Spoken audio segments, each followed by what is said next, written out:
আজ বাড়িতে আনা হয়েছিল মাশরুম। তো মাশরুম খেতে আমাদের বাড়িতে সবাই মোটামুটি ভালোবাসে। তো এখানে বেশ মানে ৩ প্যাকেট ওই ছোট, ছোট বক্সের মধ্যে করে আসে ৩ প্যাকেট। আমি দেখো এখানে একটু বড়, বড় করেই কেটে নিয়েছি কারণ মাশরুম না অল্প হয়ে যায়। তো এখানে দেখো আমি রান্না করতে, করতে ঘরদোরগুলো সাজিয়ে নিচ্ছি রান্নাঘরটা। আর তোমরা প্রত্যেকে আমার রান্নাঘরটা দেখতে ভীষণ ভালোবাসো। তো দেখো অনেকক্ষণ ধরে কষিয়ে নিলাম। আর এর মধ্যে দিয়েছিলাম আদা, জিরে আর হচ্ছে লঙ্কা বাটা।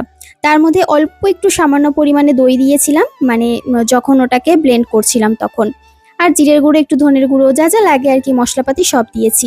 দিয়ে ভালো করে কষিয়ে মাশরুমটাকে ভেজে কষিয়ে কষিয়ে জল দিয়ে রান্না করে নিয়েছি। নামানোর আগে একটুখানি গরম মশলার গুঁড়ো, ব্যাস। এটা না খেতে এত ভালো হয়, পুরো মনে হয় মাংসের মতো খেতে লাগে। আর বড় বড় করে আলু কেটে দিলে দেখবে আরও ভালো লাগে খেতে। তো আজকে দুপুরের এই মেনু ছিল, তাই ভাবলাম তোমাদের সাথে একটু শেয়ার করে নিই।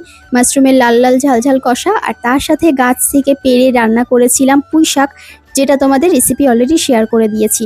তারপরে আমি বিকালবেলা রেডি হয়েছিলাম আমার শ্যুটের জন্য। দেখো এইরকম একটা সুন্দর ওয়ান পিস লং ড্রেস আমি নিয়েছিলাম মিশো থেকে, যেটা দেখতে তো মারাত্মক, আর ব্ল্যাক কালার আমার বরাবরই প্রিয়। কমেন্ট সেকশানে আর কমিউনিটি পোস্টে তোমার জন্য লিঙ্ক থাকবে।